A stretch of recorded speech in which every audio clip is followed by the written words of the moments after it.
Dear viewers, Assalamu alaikum. I hope that you are well. Today I've appeared for you with a new innovative topic, various functions of have verbs. You know about have verb. Today we are going to discuss various functions of have verbs. Segment 1. Let's enjoy. Have verbs.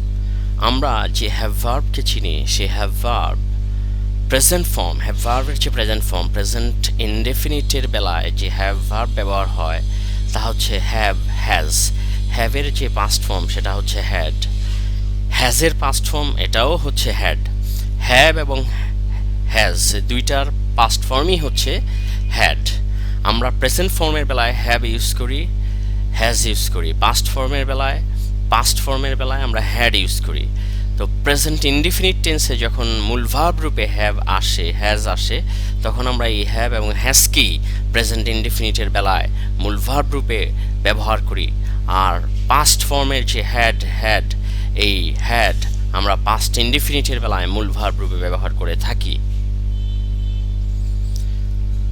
Dear viewers, I hope that you have got my previous point. I think that you will pay your eyes to the screen very carefully and listen to me very carefully. So, in present indefinite tense, there is meaning of have verbs.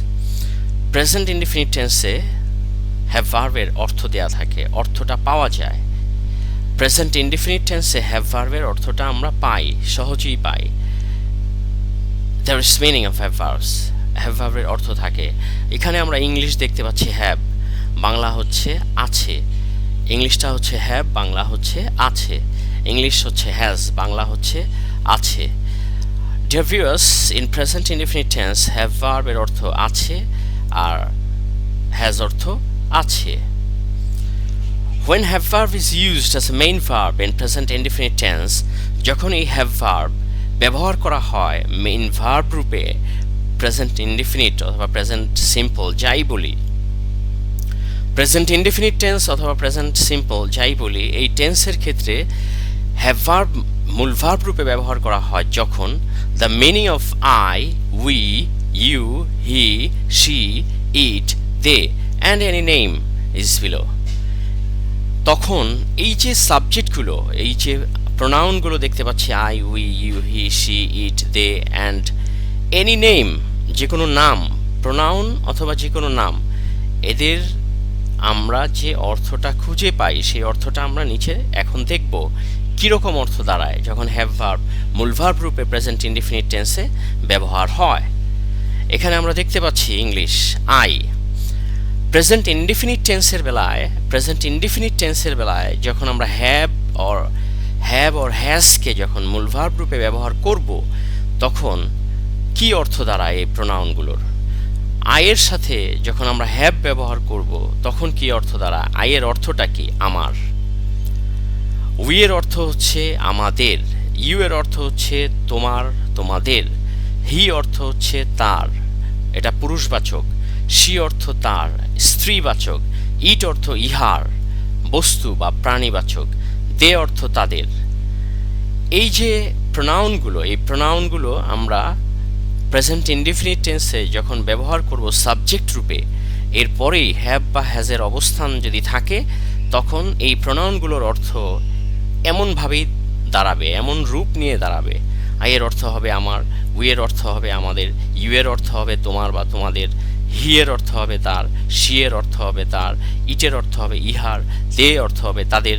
কোনো নাম যদি থাকে জন Flora তাহলে সেটা হবে জনের বা ডনের বা ফ্লোরার এমনিভাবে আমরা এখন নিচে যে দেখতে পাচ্ছি একটি note when a subject becomes first person or second person যখন একটি সাবজেক্ট ফার্স্ট পারসন অথবা সেকেন্ড পারসন হবে after first person or second person have verb can be used as main verb in present indefinite tense আমি আবার বলছি when a subject becomes first person or second person যখন একটি subject first person অথবা second person হয় বা হবে after first person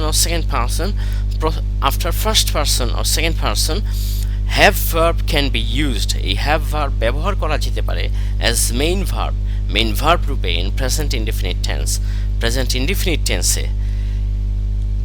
ইট indicates, এটা নির্দেশ করে, এটা ইঙ্গিত দেয় the meaning that a person or animal possesses something. এটা ইঙ্গিত দেয়, এটা একটা আমাদেরকে নির্দেশনা দেয় যে একজন ব্যক্তির বা একটা প্রাণীর কোনো কিছু আছে। এখানে হ্যাভ বা হ্যাজ আছে অর্থ প্রকাশ করে, এটাই বোঝাচ্ছে। ইট ইন্ডিকেটস দ্য মিনিং, এটা অর্থের ইঙ্গিত দেয়, এটা এই অর্থের ইঙ্গিত দেয় দ্যাট আ পার্সন একটা ব্যক্তির অর অ্যান অ্যানিমাল একটা প্রাণীর possesses একটা প্রাণীর আছে সামথিং কিছু একটা। তাহলে an animal possesses something, a person or an animal possesses something, একজন ব্যক্তি অথবা একটা প্রাণীর কিছু একটা আছে, এটার ইঙ্গিত দেয়। নোট, আমরা এখানে আরেকটি দেখতে পাচ্ছি, when a subject becomes third person plural number, যখন সাবজেক্টটি থার্ড পারসন প্লুরাল নাম্বার হয়। আমি আবার বলছি, when a subject becomes third person plural number, যখন একটি subject third person plural number হয়, after third person plural number, ওই থার্ড পারসন প্লুরাল নাম্বারের পরে, after third person plural number, ওই থার্ড পারসন প্লুরাল নাম্বারের পরে have can be used as main verb, হ্যাভকে মূল ভার্ব রূপে ব্যবহার করা যেতে পারে। Have can be used as main verb, হ্যাভকে মূল ভার্ব রূপে ব্যবহার করা যেতে পারে। ইট ইন্ডিকেটস দ্য মিনিং, এটা যে অর্থের ইঙ্গিত দেয়, ইট indicates the meaning that a person, যে একজন ব্যক্তি অর অ্যান অ্যানিমাল একটি প্রাণীর, a person or an animal possesses something, যে একজন ব্যক্তি অথবা একটি প্রাণীর কোনো কিছু একটা আছে। that a person or an animal possesses something, একজন ব্যক্তির অথবা একটি প্রাণীর কিছু একটা আছে। তাহলে এই অর্থ দাঁড়াচ্ছে আমাদের এখানে। which subject plus have, কোন সাবজেক্টের ক্ষেত্রে হ্যাভ বসে সেটি আমরা এখানে দেখে নিই। আইয়ের সাথে হ্যাভ বসে, যার অর্থ দাঁড়ায় আমার আছে। আমরা একটু আগেই বলেছিলাম যখন আইয়ের সাথে হ্যাভ ভার্বটি আসবে তখন আইয়ের অর্থটা কি হয়, আমার। আই হ্যাভ আমার আছে, উই হ্যাভ আমাদের আছে, ইউ হ্যাভ তোমার বা তোমাদের আছে, দে হ্যাভ তাদের আছে। যখন আমাদের এরকম অর্থটা আছে অর্থ তৈরি হবে তখন এই প্রোনাউনগুলোর অর্থ এভাবেই হবে। আইয়ের অর্থ হবে আমার, উই এর অর্থ হবে আমাদের, ইউ অর্থ হবে তোমার বা তোমাদের, দে অর্থ হবে তাদের। আচ্ছা, আমরা দেখতে পেলাম যে এই সব সাবজেক্টের বেলায় হ্যাভ ব্যবহার করা হয়। এছাড়াও যদি কোনো থার্ড পারসন প্লুরাল নাম্বার নাম ব্যবহার, বয়েজ, গার্লস, চিলড্রেন, যদি এরকম সাবজেক্ট থাকতো তাহলেও কিন্তু হ্যাভ বসতো। বয়েজ, গার্লস, চিলড্রেন যদি এরকম সাবজেক্ট থাকতো তাহলেও তারপরে হ্যাভ বসানো যেত প্রেজেন্ট ইনডিফিনিটের বেলায় আছে অর্থে। হ্যাভ আছে অর্থে বয়েজের পরে, গার্লসের পরে, চিলড্রেনের পরে আরও বহু বচনবাচক অনেক নাম আছে যাদের পরে আছে অর্থ প্রকাশের জন্য হ্যাভ ভার্বটিকে ব্যবহার করা যায় মূল ভার্ব রূপে প্রেজেন্ট ইনডিফিনিটের বেলায়। আশা করি তোমরা বুঝতে পারছো ভিউয়ার্স। আমরা আরেকটা নোট দেখতে পাচ্ছি, when a subject becomes third person singular number, যখন একটি সাবজেক্ট থার্ড পারসন হবে এবং সিঙ্গুলার নাম্বার হবে, after this third person singular number, এই থার্ড পারসন সিঙ্গুলারের পর হ্যাজ ক্যান বি ইউজড, হ্যাজকে ব্যবহার করা যেতে পারে অ্যাজ মেইন ভার্ব, মূল ভার্ব রূপে। আমি আবার বলছি, when a subject becomes third person singular number, যখন একটি সাবজেক্ট থার্ড পারসন হবে, সিঙ্গুলার নাম্বার হবে, ওই থার্ড পারসন সিঙ্গুলার নাম্বারের পরে হ্যাজকে ব্যবহার করা যেতে পারে মূল ভার্ব রূপে।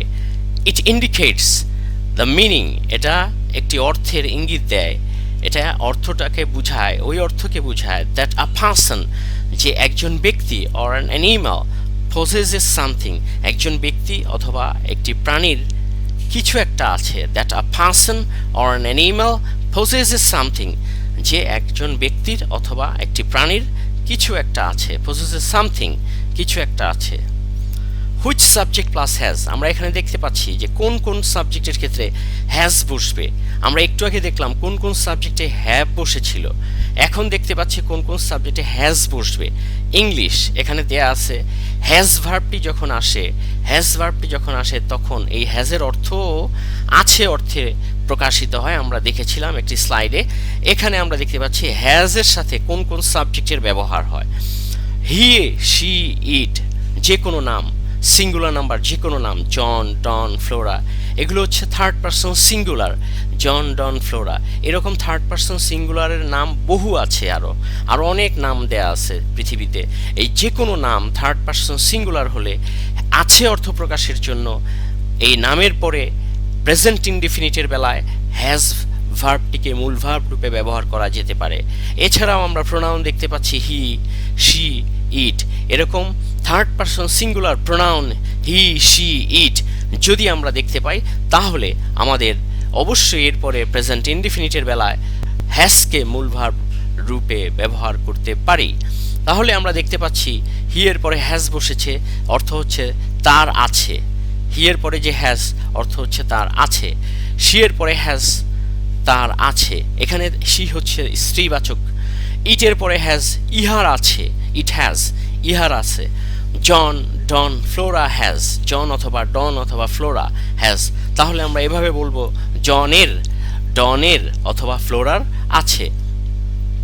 যখন এরকম নাম থাকবে, এক বচনবাচক নাম থাকবে থার্ড পারসন সিঙ্গুলার, তখন ওই নামের সাথে বাংলা করার সময় নামের সাথে র যোগ করতে হয়। জনের, ডনের, ফ্লোরার আছে। এমনিভাবে আমরা হ্যাজের প্রয়োগটা শিখে নিব। when have or has used as the main verb, যখন have এবং has মেইন ভার্ব রূপে ব্যবহার করা হয়, after have or has a noun can be used, have এবং has এর পরে একটি নাউন ব্যবহার করা যেতে পারে। আমি আবার বলছি, when have or has is used, when have or has is used as the main verb, when have or has is used as main verb, যখন এবং হ্যাজকে মেইন ভার্ব রূপে ব্যবহার করা হয়, after have or has, এই have এবং has এর পরে a noun can be used, একটি নাউন ব্যবহার করা যেতে পারে। আমরা দেখতে পাচ্ছি স্ক্রিনে ইংলিশে I have a cow, এখানে have এর পরে একটি নাউন আসছে, আর্টিকেল যুক্ত নাউন আ, আর্টিকেল হচ্ছে আ, শেষে হচ্ছে cow, তাহলে I have a cow, আমার একটি গরু আছে। He has a car, এখানে দেখতে পাচ্ছি has এর পরে একটি নাউন a car, তাহলে এ হচ্ছে আর্টিকেল, car হচ্ছে noun. He has a car, তার একটি গাড়ি আছে। They have opinion, they have opinion, তাদের মতামত আছে। এখানে আমরা দেখতে পাচ্ছি have এর পরে নাউন দেয়া আছে। You have a pen, এখানে আমরা দেখতে পাচ্ছি আর্টিকেল, এর পরে পেন নামক যেই নাউনটা আমরা দেখতে পাচ্ছি। You have a pen, তোমার কলম আছে। তার মানে have এবং has এর পরে কমপ্লিট বাক্য তৈরি করার জন্য, একটি পরিপূর্ণ বাক্য তৈরি করার জন্য have এবং has এর পরে নাউন বসাতে হয়। এই হচ্ছে আমাদের have এবং has এর ব্যবহার। So dear viewers, I hope that you have got my point. If you like this content, pay your liking, subscribe and ring the bell icon. Share it at once. Thank you. Goodbye. Assalamu alaikum. I hope you will enjoy that.